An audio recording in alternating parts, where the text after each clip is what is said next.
어느 날, 저는 제사를 가지 않았습니다. 카드가 안 됐다. 기계가 멈췄다. 한 번 더 긁었다. 다시 시도했다. 여전히 안 됐다. 직원이 화면을 보다가 내 얼굴을 한 번 봤다. 정지된 카드인데요. 손이 멈췄다. 그게 단말기 문제가 아니라는 걸 그때 이미 알고 있었던 것 같았다. 그날 나는 제사에 가지 않았다. 갈 수가 없었다. 남편은 없었고 카드는 막혀 있었고 그리고 나는 이미 알고 있었다. 남편이 어디 있는지. 새벽 5시 시어머니 집 부엌에 불이 켜졌다. 도마 소리가 이어졌고 기름 냄새가 퍼졌다. 형님은 어제 저녁부터 와 있었다. 앞치마를 두른 채 전을 부치고 있었고 시어머니는 냉장고를 열었다 닫으며 남을 간을 보고 있었다. 좁은 부엌 안에서도 사람이 바쁘게 움직였다. 식탁 위에 그릇이 하나씩 놓였고 자리는 거의 채워졌다. 하나 비어 있었다. 아무도 그 자리를 입에 올리지 않았다. 아침 7시 시어머니에게 전화가 왔다. 일어났어? 언제 출발해? 조금 있다가요. 목소리가 살짝 올라갔다. 차 막히기 전에 와야지. 전화가 끊겼다. 형님은 뒤돌아보지 않았다. 8시 다시 전화가 왔다. 아직이야? 네. 형님은 어제부터 와 있었는데. 말끝이 짧게 걸렸다. 나는 아무 말도 하지 않았다. 이번에도 먼저 끊겼다. 9시 세 번째 전화였다. 제사 시간 알지? 11시야. 지금 출발해야 해. 네. 대답이 끝나기도 전에 전화가 끊겼다. 나는 곧바로 남편 번호를 눌렀다. 연결음이 3번 갔다. 받지 않았다. 문자를 보냈다. 어디야? 화면을 봤다. 읽음 표시가 없었다. 어제 저녁 6시 17분. 마지막 메시지. 나 좀 늦어. 그게 전부였다. 남편 명함은 서랍 안쪽에 있었다. 꺼내서 뒷면에 적힌 회사 번호를 눌렀다. 교환원이 받았다. 남편 이름을 말했다. 잠시 키보드 소리가 이어졌다. 오늘 출근 안 하셨는데요? 다시 물었다. 어제는요? 또 키보드 소리가 났다. 어제는 오후 2시에 조퇴하셨어요. 감사합니다. 하고 끊었다. 카드가 정지된 시간은 어제 오후 4시 22분이었다. 조퇴하고 2시간 뒤였다. 남편 친구 창수 씨에게 연락했다. 요즘 봤냐고 물었다. 못 봤다고 했다. 친구 수남 씨도 마찬가지였다. 마지막으로 아주버님에게 전화했다. 나도 모르는데 왜? 짧은 대답이었다. 그런데 말꼬리가 어딘가 어색했다. 뭔가 알고 있는 것 같았지만 말을 아끼는 느낌이었다. 더 묻지 않았다. 그대로 끊었다. 카카오톡을 열었다. 남편과의 대화창을 올렸다. 어제 오후 6시 17분. 나 좀 늦어. 여전히 읽음 표시가 없었다. 전화를 다시 걸었다. 이번엔 연결음이 한 번만 갔다. 바로 끊겼다. 거절이었다. 밤이 됐다. 아이들을 씻기고 재웠다. 불을 껐다. 혼자 식탁에 앉았다. 남편 재킷이 의자 등받이에 걸려 있었다. 며칠 전부터 있었는데 그냥 두고 있던 거였다. 주머니에 손을 넣었다. 영수증 한 장이 나왔다. 꽃집이었다. 날짜는 3주 전. 금액은 5만 원. 나는 그날 꽃을 받은 적이 없었다. 기념일도 아니었다. 마트에서 카드가 안 됐을 때 처음엔 단말기 문제라고 생각했다. 직원도 그렇게 생각하는 듯했다. 옆 단말기로 옮겨 다시 시도했다. 그래도 안 됐다. 뒤에 줄이 서 있었다. 별 생각 없이 지갑을 열었다. 남편 카드가 보였다. 꺼내서 결제했다. 직원이 화면을 보다가 다시 내 얼굴을 봤다. 그 순서가 이상했다. 두 장 다 안 되시네요. 뒤에서 누군가 카트를 밀었다. 나는 지갑을 닫고 카트를 옆에 세워두고 나왔다. 마트 옆 벤치에 앉아 카드사에 전화를 걸었다. 카드 번호를 불렀다. 상담원이 조회했다. 잠깐 조용해졌다. 고객님, 명의자 본인이 직접 요청하신 정지입니다. 나는 되물었다. 본인이요?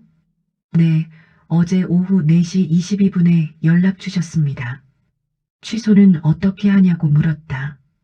명의자 본인이 직접 요청하셔야 합니다. 전화를 끊었다. 벤치에서 한동안 일어나지 못했다. 집에 돌아왔다. 가방을 내려놓고 소파에 앉았다. 무얼 해야 할지 몰라 습관처럼 휴대폰을 열었다. 뱅킹 앱이었다. 스크롤을 내렸다. 마트, 편의점, 주유소, 아이들 학원비. 한참 내려가다가 손가락이 멈췄다. 처음 보는 이름이었다. 호텔. 어제 날짜. 밤 11시 43분. 18만 원. 더 올렸다. 이틀 전 같은 호텔 조식. 3일 전 같은 주소 주차비. 그냥 내려보다가 나온 게 아니었다. 이제는 보고 있었다. 지도에서 위치를 눌렀다. 현재 위치에서 차로 23분. 화면을 껐다. 어젯밤 11시. 나는 집에 있었다. 남편은 23분 거리에 있었다. 남편 번호를 눌렀다. 한 번 울리고 끊겼다. 다시 눌렀다. 이번엔 울리지도 않았다. 화면이 그냥 꺼졌다. 통화 기록을 봤다. 오늘 건 것만 12번이었다. 전화기를 내려놓았다가 다시 들었다. 다시 내려놓았다. 소파에서 일어났다. 창가로 갔다. 밖을 봤다. 다시 소파로 왔다. 앉았다가 금방 일어났다. 부엌으로 갔다. 물을 따랐지만 마시지 않았다. 다시 거실로 왔다. 의자 등받이에 재킷이 걸려 있었다. 며칠째 저기 있었다. 그대로 두고 있었다.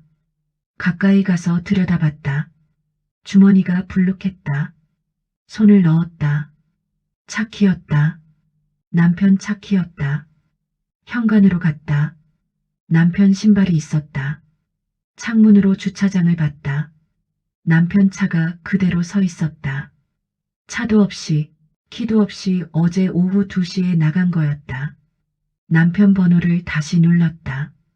한 번 울리고 끊겼다. 아까와 다르지 않았다. 소파에 앉아서 천장을 봤다. 어제 오후 2시, 조퇴. 오후 4시 22분, 카드 정지. 차 키는 집에 있었다. 신발도 집에 있었다. 누군가 데리러 온 거였다. 아니면 처음부터 거기 있었던 거였다. 뱅킹 앱을 다시 열었다. 호텔 내역을 다시 봤다. 날짜를 하나씩 짚었다. 3일 전, 이틀 전, 어제. 시간을 봤다. 체크인 시간이 저녁이었다. 퇴근 시간이었다.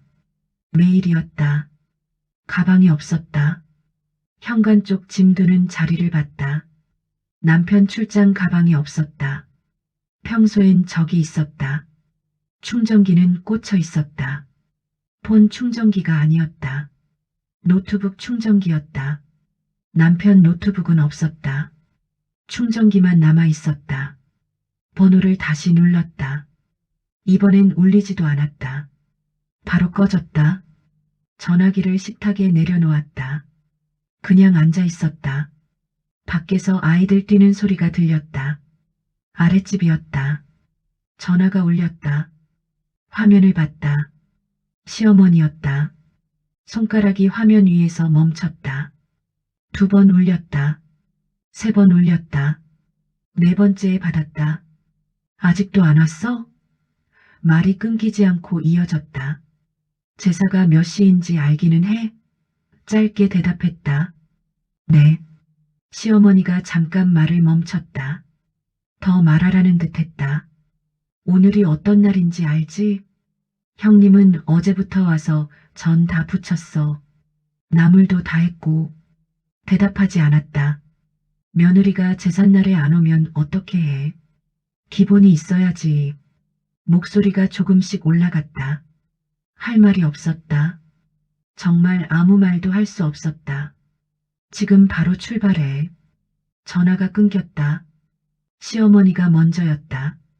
전화기를 식탁에 내려놓았다. 남편 번호를 눌렀다.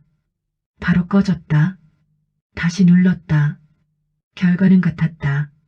전화기를 들고 소파로 갔다. 앉았다가 일어났다. 창가로 갔다. 주차장을 내려다봤다. 남편 차가 그대로 있었다. 어제도 저기 있었고 오늘도 그대로였다. 현관으로 갔다. 신발장을 열었다. 남편 운동화가 있었다. 출근할 때 신는 구두가 있었다. 슬리퍼도 있었다. 그대로 다 있었다. 신발을 신지 않고 나간 거였다. 아니면 다른 신발이 있었던 거였다. 거실로 다시 왔다. 의자 등받이에 걸린 재킷이 눈에 들어왔다. 주머니에 손을 넣었다. 차 키가 있었다. 꺼냈다가 다시 넣었다. 가방이 있던 자리를 봤다. 없었다. 저기엔 항상 출장 가방이 있었다. 벽 콘센트를 봤다. 노트북 충전기만 꽂혀 있었다. 노트북은 없었다. 차 키는 있고 차도 있는데 노트북과 가방은 없었다. 누군가 데리러 온 거거나 처음부터 거기서 짐을 챙긴 거였다. 전화가 또 울렸다. 시어머니였다. 받았다. 이번엔 목소리가 달랐다. 아까처럼 높지 않았다. 낮고 천천히 말했다. 너 뭐 숨기는 거 있지? 심장이 한번 내려앉았다. 아무 말도 안 했다. 시어머니가 기다렸다. 대답이 없자 다시 말했다. 왜 말이 없어? 그래도 아무 말도 안 했다. 한참 조용했다. 전화가 끊겼다. 거실이 조용해졌다. 밖에서 바람소리가 들렸다. 전화가 끊기고 나서 한동안 소파에 그대로 있었다. 전화기를 무릎 위에 올려놓은 채 아무것도 할 수 없었다. 밖에서 차 소리가 났다. 지나갔다. 조용해졌다. 뱅킹 앱을 열었다. 호텔 이름을 눌렀다. 주소가 떴다. 손가락으로 주소를 꾹 눌렀다. 복사됐다. 화면을 껐다가 다시 켰다. 다시 확인했다. 주소를 다시 봤다. 화면을 껐다. 현관으로 갔다. 신발장 위에 차 키가 있었다. 집어들었다. 잠깐 손에 쥔 채 멈춰 있었다. 내려놓았다. 남편 차 키였다. 택시를 불렀다. 신발을 신었다. 문 앞에서 발이 멈췄다. 뒤를 돌아봤다. 거실이 보였다. 의자에 걸린 재킷이 보였다. 가방이 없는 자리가 보였다. 문을 열고 나왔다. 택시가 왔다. 탔다. 기사가 목적지를 물었다. 복사해둔 주소를 붙여 넣어서 보여줬다. 기사가 출발했다. 창밖을 멍하니 봤다. 가로수가 지나갔다. 신호에 걸렸다. 멈췄다. 남편 번호를 눌렀다. 바로 꺼졌다. 전화기를 무릎 위에 내려놓았다. 지도를 열었다. 파란 선이 앞으로 줄어들고 있었다. 8분, 6분, 5분. 창밖을 봤다. 처음 보는 동네였다. 편의점이 보였다. 부동산이 보였다. 평범한 동네였다. 택시가 속도를 줄였다. 기사가 말했다. 다 왔습니다. 결제를 하고 내렸다. 찬바람이 왔다. 건물을 올려다봤다. 20층짜리 아파트였다. 불이 켜진 창문들이 있었다. 어느 층인지 몰랐다. 입구 앞에 섰다. 손이 움직이지 않았다. 안에서 누군가 나왔다. 문이 열렸다가 닫혔다. 그 틈에 들어갔다. 엘리베이터 앞에 섰다. 버튼 앞에서 멈췄다. 시퀀스 7. 엘리베이터에서 내렸다. 복도가 길었다. 호수를 확인했다. 걸었다. 문 앞에 섰다. 초인종 버튼이 보였다. 손가락을 댔다. 눌렀다. 손을 떼지 못한 채 멈춰 있었다. 안에서 아무 소리도 없었다. 몇 초가 길게 느껴졌다. 잘못 찾아온 건가 싶었다. 그때 소리가 났다. 발소리였다. 작고 가벼운 발소리가 아니었다. 어른 발소리였다. 뭔가 내려놓는 소리가 났다. 가까워졌다. 문이 열렸다. 여자였다. 30대 초반이었다. 머리를 묶고 있었다. 집안에 있던 사람 얼굴이었다. 낯선 얼굴이었다. 여자가 말했다. 누구세요? 대답이 나오지 않았다. 여자 너머로 거실이 보였다. 불이 켜져 있었다. 식탁 위에 뭔가 있었다. 현관 옆에 신발이 있었다. 남자 신발이었다. 여자 신발이 있었다. 작은 신발이 있었다. 여자가 다시 한번 쳐다봤다. 대답을 기다리는 것 같았다. 그때 안쪽에서 소리가 났다. 작고 빠른 발소리였다. 아이였다. 4~5살쯤 됐을 남자아이가 뛰어나왔다. 손에 장난감을 들고 있었다. 여자 옆에 서더니 문 밖을 봤다. 그러다 여자를 올려다보며 말했다. 엄마, 누구야? 여자가 아이 머리에 손을 얹었다. 들어가 있어. 아이가 다시 뛰어들어갔다. 여자가 주인공을 봤다. 이번엔 표정이 달랐다. 뭔가 알아챈 것 같았다. 입을 열었다가 말없이 다시 닫았다. 주인공도 아무 말도 하지 못했다. 거실벽이 보였다. 액자가 걸려 있었다. 가까이서 볼 수 없었지만 보였다. 남자가 있었다. 여자가 있었다. 아이가 있었다. 셋이 웃고 있었다. 바다였다. 문 앞에 그대로 서 있었다. 발이 떨어지지 않았다. 문을 닫지 않았다. 여자도 닫지 않았다. 아무 말 없이 서로를 보고 있었다. 먼저 돌아선 건 나였다. 복도를 걸었다. 뒤에서 문 닫히는 소리가 났다. 엘리베이터 버튼을 눌렀다. 문이 열렸다. 들어갔다. 문이 닫혔다. 거울에 얼굴이 비쳤다. 일부러 보지 않았다. 1층에서 내렸다. 입구를 나왔다. 찬바람이 왔다. 잠깐 그 자리에 멈춰 서 있었다. 택시를 불렀다. 택시가 왔다. 탔다. 기사가 목적지를 물었다. 대답하기 전에 핸드폰을 열었다. 연락처를 망설이다가 눌렀다. 남편이 아니었다. 저장된 이름 하나를 찾았다.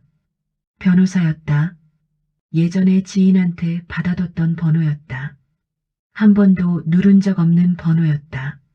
눌렀다. 신호가 갔다. 1번, 2번, 받았다. 지금 상담 가능할까요? 기사가 백미러로 한 번 봤다. 저는 창밖을 보고 있었다. 엘리베이터 문이 닫혔다. 남편이 아니라 변호사 번호를 눌렀다. 그날 제사는 못 갔다. 대신 끝낼 준비를 시작했다. 돌아갈 집은 같았지만 돌아갈 마음은 아니었다.